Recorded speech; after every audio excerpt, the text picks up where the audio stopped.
Hey everyone, welcome to another 15 cards episode.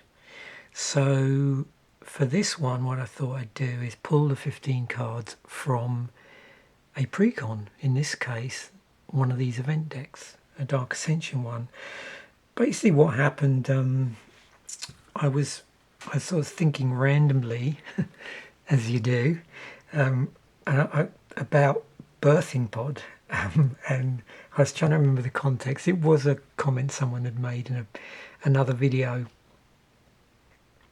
and my mind was drawn towards birthing pod, and I thought, oh yeah, I have a birthing pod event deck, and so I dug my event decks back out, and I don't have all of the ones they've released, but I have a nice amount. So I thought it'd be nice to, every now and again in this 15 cards, sometimes it's 30 cards, obviously, when we do a deck building one. But yeah, the 15 card series of videos I'm doing, which probably will just run and run and run because I've got so many different cards I can talk about. But it'd be fun to feature event decks alongside, me pulling stuff from packs or packs I've already opened, and stuff in the binder, those sort of things. So yeah, we'll look at this. It's going to be pretty land heavy, which is good, but all the rares should be here. So we'll do what we usually do, which is we'll start off from a distance, because not everybody watching these might necessarily be familiar with these cards. So if you don't know much about the event decks, I'll include a link in the description which describes this particular event deck and the event deck concept generally, because I'm trying to remember when they stopped making, but it's quite a while ago now. So when these came out, this was, as you saw, the Dark Ascension one. When these came out, the cards in them would have been whatever was legal in standard at that time. And we're in Dark Ascension, so it's not too bad, but I'm sure people that do remember this remember the irritation in some cases where, particularly towards the last set before a rotation was due. So Dark Ascension's in the middle, isn't it? It's like Innistrad, Dark Ascension, and I think Avacyn Restored. So when you get up to the last deck in a block, and then you're getting up to rotation, you often found that some of the cards in the deck weren't legal in the deck for very long, because they were pulled from sets earlier in whatever was legal in standard. So it could have been cards from, or sets from, like the previous block. So I know for a number of people, a number of individuals, that was super irritating. There was one deck where I think it was particularly bad, where the deck came out and then you had a certain period of playing the deck in that form, and then a whole load of cards just dropped out. Anyway, so just so you know what you're going to see if you've not seen this before, we won't be just having Dark Ascension cards here. It's Dark Ascension back from that point, whatever would have been legal in standard. So previous set to that would have been Innistrad. We would have had a core set, and then prior to that would have been has it been Scars block? I think that's right. It would have been, Scars block. Yeah, Scars are mirrored in.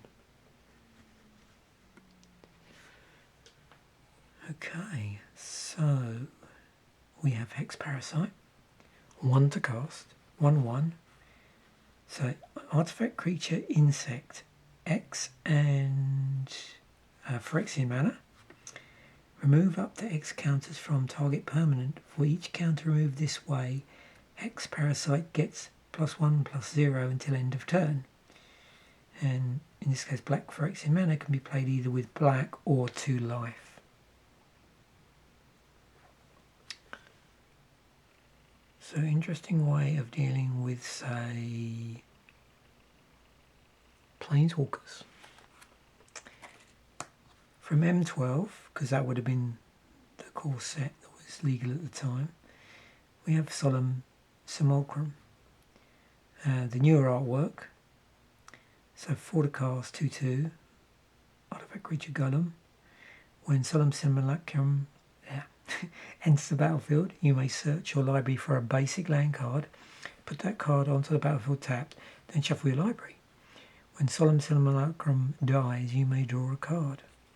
Now, of course, the deck may have had multiple copies of these cards, but I've just chosen one each of 15 cards in the set, in the deck, and starting with the higher rarity stuff.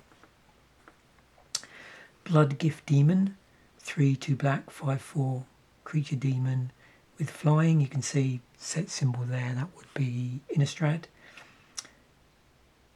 Is that right, or is that Dark Ascension? Is that he says? Let me. Oh no, I'm wrong. Sorry. Yeah, no, that is Innistrad. Yeah, that is indeed Innistrad. Yeah. Flying 5/4. At the beginning of your upkeep, target player draws a card and loses 1 life. Mere Battlesphere, 7 to cast, 4/7, artifact creature mere construct. When it enters the battlefield, put 4/1/1 colourless mere artifact creature tokens onto the battlefield. Whenever mere Battlesphere attacks, you may tap X untapped mere you control. If you do, mere Battlesphere gets +X +0 until end of turn and deals X damage to defending player. It's a Birthing Pod deck, so here is one of the copies of Birthing Pod. So 3 and then green Phyrexian mana.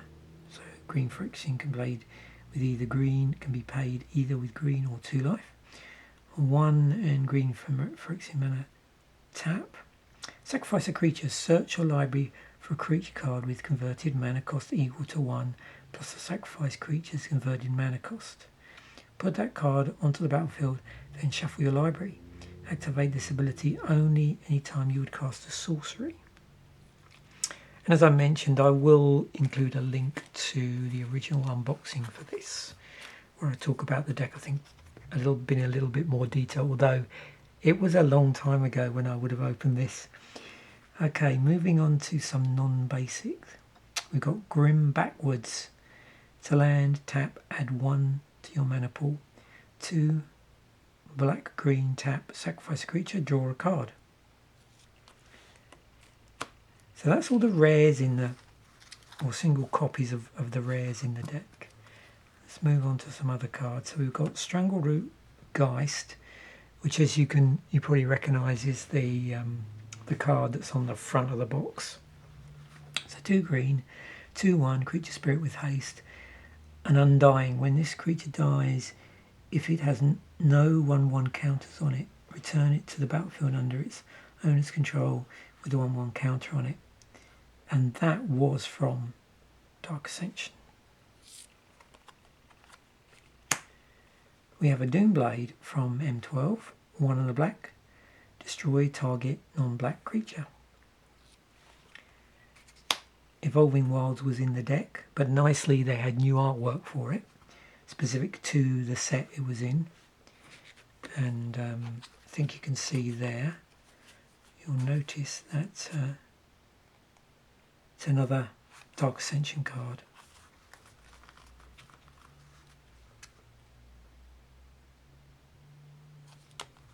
So you can see already we've got quite a range of the sets here that would have been legal in standard.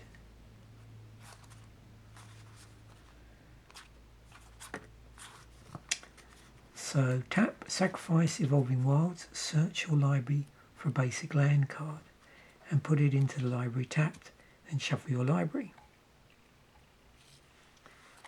And then what I decided to do was we're going to go through the basic land artwork, because why would we want to? So does eat up the 15 cards, but you can see here the deck. So we've got all the different artworks of Forest that are in the deck, and that was pulled in from Innistrad. So yeah, the large set of the block. and then the swamps, and we'll get and have a look up close at the artwork there for those. So for that, I think is what, yeah, 3 pieces of artwork for the forest, 3 for the swamps. So what we'll do now is we will straighten the board up a bit and zoom in.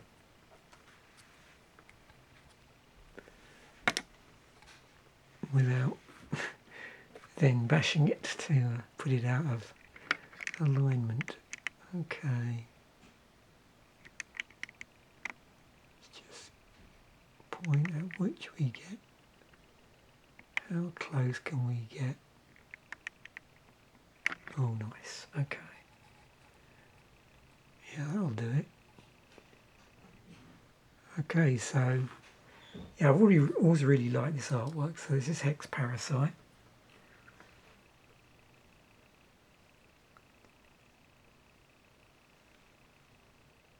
Nice in foil, I imagine.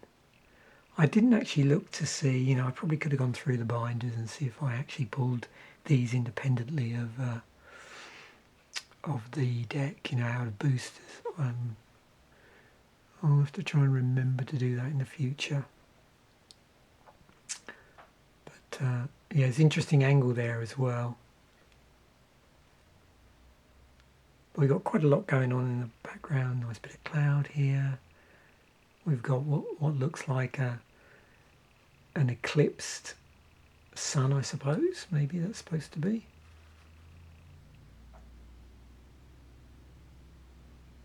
We've also got a layer of mist almost.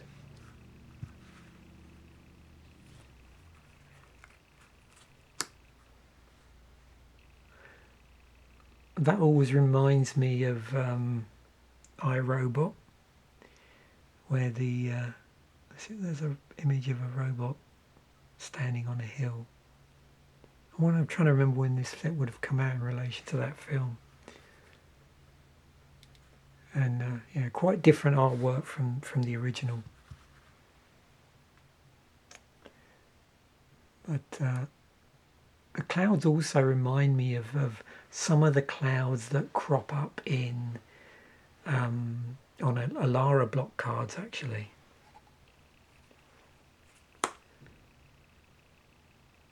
Blood Gift Demon.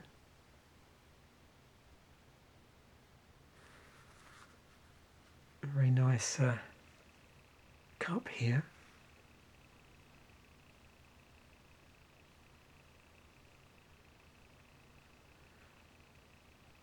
Looks like an image that wouldn't be out of place in like a video game. Like, you know, Diablo, something like that. Mere Battlesphere.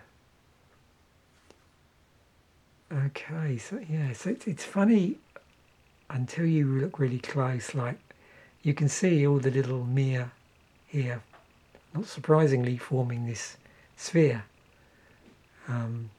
But from a distance, you know, it almost looks like just some sort of gnarly wooden mass. And then when you get up close, you know, you can really see particularly the heads of the Mir as well. Very cool. Now, let's see what I can see in Birthing Pod. I've not really looked at it that close. Oh, we seem to have a Phyrexian type head here.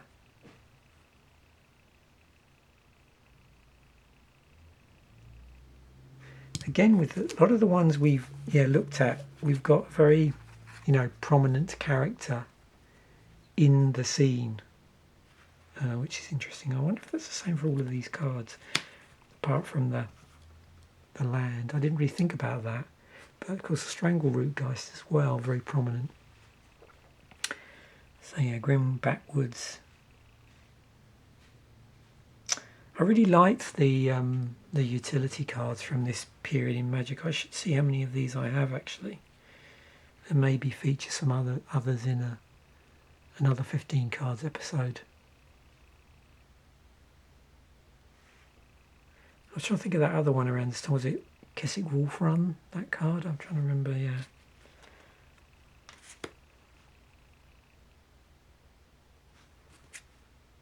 Actually, let me leave that on there for a little while, because interesting depth there.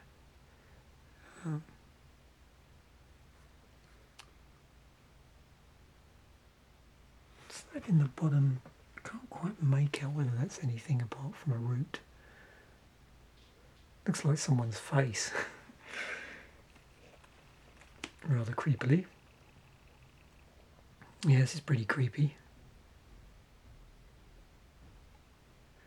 Yeah, a lot of pretty creepy images actually in this, certainly the first two sets of the block.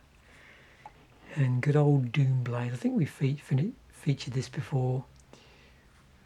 Yeah, when I remember when I sort of started, I've told the story multiple times how originally I stepped on into Magic around about 10th edition, and then didn't really open any cards again until around about the time of sort of Zendikar block. So I can remember, I think then I got my first exposure to Doomblade, and I remember watching tournaments at the time on YouTube, and Doomblade would come up as removal. And we have this rather nice Evolving Wilds. That's a nice little collection to have actually, is all the different Evolving Wilds artwork over the years, because it comes in a number of different configurations based on the set, going right back to when it was originally printed. I think between the two, Evolving Wilds and the other card that's functionally the same, which name just has suddenly escaped me, I think it's Evolving Wilds that has the most amount of different artwork over the other one. Okay, so some very nice forests in this set. If you like this sort of style of slightly swampy forests.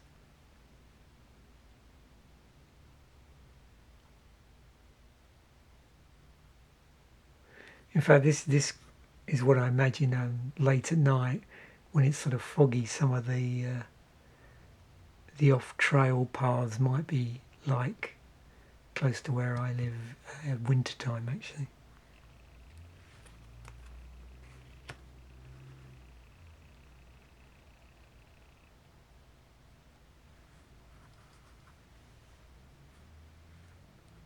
I don't know if this is the most sort of pleasant looking of all the Innistrad forests or not.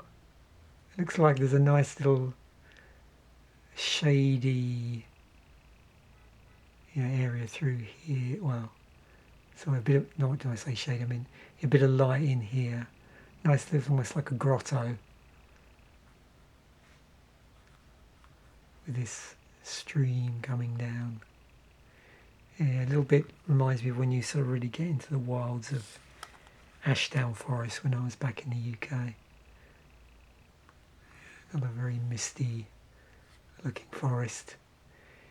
I don't know if anybody's ever experienced that. It's pretty eerie where certain times of the day you're out and you actually see the mist rising from the ground.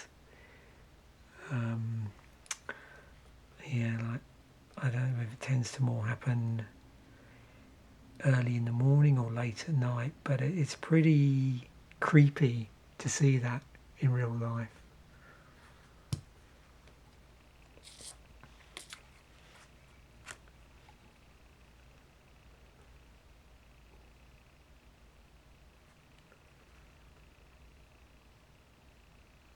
So now we've got the swamps, and I'm pretty sure there was an episode where I was going through and looking at some of the artwork that was very similar to this layout.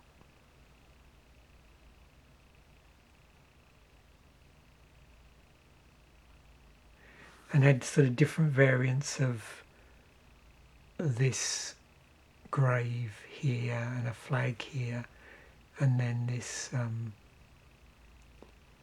this statue here.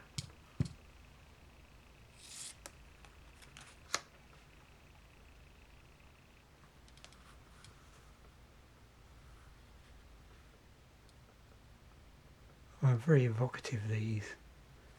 And hopefully these are coming out good on camera.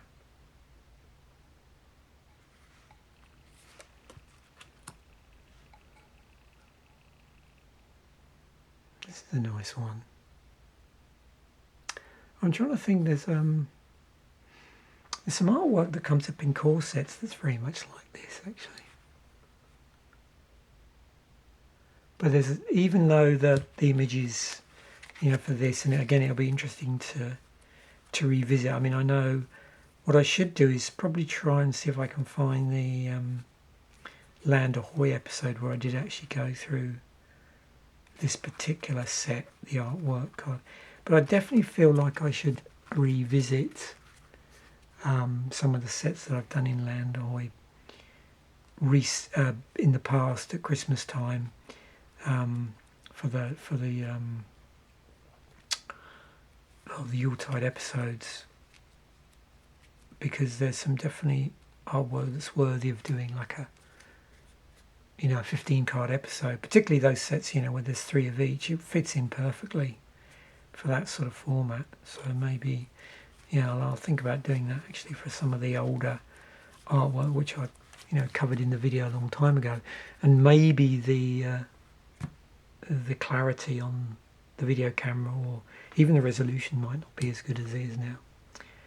So there we have it. Hopefully you enjoyed that. That was very, very enjoyable myself.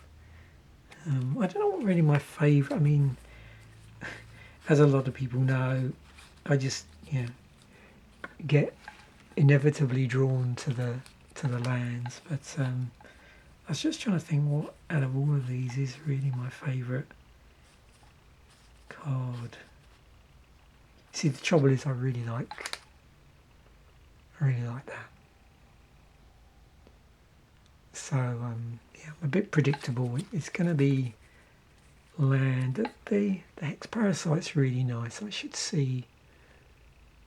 I wonder if I do have a foil of this. That would be pretty nice in foil. I seem to remember as well,